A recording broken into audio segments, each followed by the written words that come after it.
Jasol kile vaziray nusru atakon wanao swanlay ultino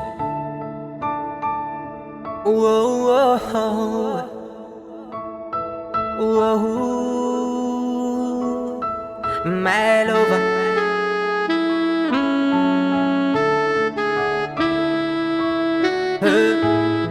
na umangida zanintsika sanao de sanatrin fava nentsika rotorava no lay voady izay najoro hatramizay mo mandaky izay fa may amelana nentsika sy anao tsondray miserana fa tena ate za toko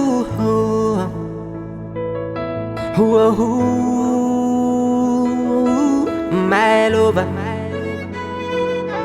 tin peratra indro atolotronao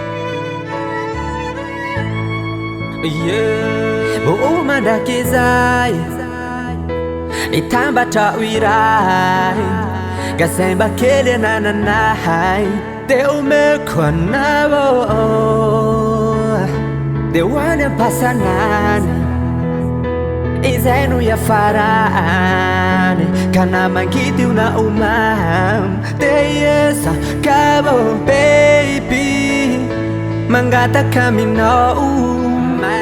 hazilozanao sovery ilay fanantenaan hoenao no anjara hoay baby mangataka aminao paraisoakintanako ratoka sitrakao sanadriny vavakory saraka aminao isika iaraka fona amakivaky ny taona tsy avela ho zava-poagno ilay voady teo natrenjagna any korazy fô misy anao ke tsy mbo namany ho resy aho gialo fanateraka andresy ompandresy misy anao baby mangataka aminao hazilozanao sovery ilay fanantenaan hoenao no anjara hoay baby mangataka aminao paraisoakintanako ratoka sitrakao sanadriny vavakory saraka aminao baby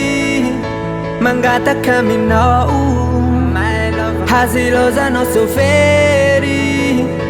ilay fanantenaan hoenao no anjara hoay baby